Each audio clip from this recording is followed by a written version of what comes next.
तो क्या आपको ऐसा लगता है कि आपका पार्टनर प्यार के नाम पे आपको कंट्रोल करने की कोशिश कर रहा है? जब आपसे कहता है कि उस दोस्त से मत मिलो, वहां मत जाओ, उस प्रोग्राम को कैंसिल कर दो, तो ये क्या है, प्यार है या केयर है? हार्वर्ड के साइकोलॉजिस्ट डॉक्टर इवान स्टार्क ने इस पे काफी रिसर्च करी है और उन्होंने एक वर्ड दिया है, कोअर्सिव कंट्रोल। कोअर्सिव कंट्रोल का मतलब है प्यार के नाम पे एक इमोशनल जेल बना देना। तो आइए आज हम बात करते हैं 5 ऐसे टॉक्सिक साइंस के बारे में जो कि लोग बहुत देर से रियलाइज करते हैं जब तक रिलेशनशिप में कुछ भी नहीं बचता है। और वीडियो के अंत तक बने रहिए क्योंकि एंड में मैं आपको एक RAD फॉर्मूला दूंगा जिससे कि आप अपनी मेंटल पीस वापस ले पाए। कंटेंट एंड डिसरिस्पेक्ट, ये रिलेशनशिप का सबसे पहला रेड फ्लैग है। जब आपका पार्टनर कंटेम्प्ट या डिसरिस्पेक्ट एग्जिबिट करना शुरू करे तब हमें समझ जाना चाहिए कि ये एक टॉक्सिक रिलेशन है या दूसरा इंसान मेरे को कंट्रोल करने की कोशिश कर रहा है। कंटेम्प्ट का मतलब सिर्फ गुस्सा या फ्रस्ट्रेशन नहीं है। कंटेम्प्ट का मतलब है अपने आप को दूसरे से ऊंचा दिखाने की कोशिश करना। कंटेम्प्ट किसी भी तरीके से हो सकता है, सिर्फ एक जेस्चर से किसी का कुछ नाम रख देना, किसी के सामने आई रोल करना, किसी के सामने मुंह बनाना। तो इस तरीके से आप किसी इंसान को नीचे दिखाने की कोशिश करते हैं। दिस इज कॉल्ड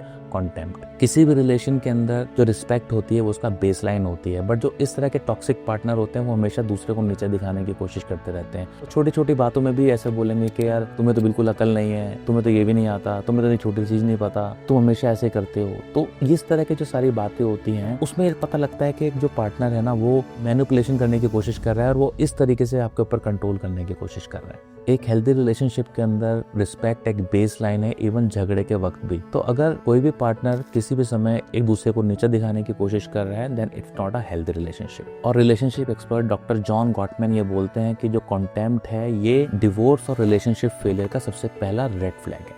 जो सेकंड साइन है वो है इनएबिलिटी टू रिजॉल्व कॉन्फ्लिक्ट। दो इंसानों में झगड़े होते हैं, जब छोटे होते हैं, भाई बहनों में भी होते हैं, बड़े होते हैं, पार्टनर्स में भी होते हैं। बट क्या होता है कि जहाँ पे टॉक्सिसिटी होती है ना, वहाँ पे जो टॉक्सिक पार्टनर होता है वो उन झगड़ों को कभी रिजॉल्व ही नहीं करना चाहता, वो उनको हमेशा स्ट्रेच करता रहता है। एक टॉक्सिक पैटर्न होता है जिसको बोलते हैं स्टोन वॉलिंग। इसमें क्या होता है कि एक पार्टनर दूसरे इंसान से बिल्कुल ही बात करना बंद कर देता है, बिल्कुल ही उसको एक तरीके से शैडो बैन कर देता है कि ना फोन पे रिस्पॉन्स करेगा, ना उससे घर में आके बात करेगा, ना किसी भी तरीके का कम्युनिकेशन वो नहीं रखता है। तो इस तरीके से वो इंसान उसके ऊपर अपने डोमिनेंस को दिखाने की कोशिश कर रहा है। और नॉर्मली क्या होता है कि जब झगड़े होते हैं ना तो एक पार्टनर जो बेसिकली टॉक्सिक है वो कांस्टेंट डिफेंसिवनेस दिखाने की कोशिश करता है। आप कुछ बात करोगे तो वो हमेशा इस तरह का जवाब देगा जिससे कि चीज और फ्लेयर अप हो जाए। तो उससे क्या होता है कि जो झगड़े होते हैं ना वो कभी भी खत्म नहीं हो पाते, वो हमेशा बढ़ते ही रहते हैं। तो जहाँ पे कि आपको ये फील हो रहा है कि यार झगड़ों को रिजॉल्व नहीं कर पा रहे, that's a very big red flag के your relation is not going in the right direction. जो थर्ड बहुत इंपॉर्टेंट एक साइन है टॉक्सिक रिलेशनशिप का वो है गैस लाइटिंग। गैस लाइटिंग एक डार्क साइकोलॉजी का टूल है जिसको कि बहुत सारे लोग यूज करते हैं किसी के अगेंस्ट उस पर सुपीरियरिटी हासिल करने के लिए। गैस लाइटिंग में क्या होता है कि इंसान आपको ऐसा फील करा देता है कि यार मुझे तो कुछ याद ही नहीं रहता। मतलब 1 महीना पहले आपकी कुछ उससे बात हुई है तो वो एकदम मुकर जाएगा कि अरे ऐसा तो कोई बात हुई नहीं, ऐसा तुमने कभी नहीं बोला। वो इवन आपको इस हद तक ले जाएगा कि आपको अपनी मेमोरी पे डाउट हो जाएगा यार मैंने ऐसा बोला भी था ये, या कुछ गड़बड़ हो गई वाकई में। गैस लाइटिंग के बारे में साइकोलॉजिस्ट रॉबिन स्टर्न अपनी बुक में लिखती है कि gas lighting turn intelligent people into self daughters. तो आपको इन साइंस का ध्यान रखना है। अगर ये साइन आ रहा है means relation is not going into right direction. तो दोस्तों आई होप कि इस तरह के कंटेंट से हम आपकी लाइफ में किसी तरह का कुछ वैल्यू ऐड कर पा रहे हैं, कुछ नई इन्फॉर्मेशन आपको दे पा रहे हैं। अगर आपकी लाइफ में 1% वैल्यू ऐड भी कर पा रहे हैं तो आप कंटेंट को लाइक कीजिए, अपने फ्रेंड के साथ शेयर कीजिए, फैमिली के साथ शेयर कीजिए, क्योंकि बहुत सारे लोग इस तरह की सिचुएशन को फेस करते रहते हैं और उन्हें क्लू नहीं होता कि मेरे साथ हो क्या रहा है। आपने अगर हमारा चैनल अभी तक सब्सक्राइब नहीं किया है तो चैनल को सब्सक्राइब जरूर करें, क्योंकि हमारी कोशिश है कि हम इस तरह के साइकोलॉजिकल बेस्ड कंटेंट आगे भी लाते रहें। जो फोर्थ साइन है टॉक्सिक रिलेशनशिप का वो है isolation from friends and family. एक जो टॉक्सिक पार्टनर होता है ना वो हमेशा आपको ना आइसोलेट करने की कोशिश करता रहता है। तो मुझसे मत मिलो,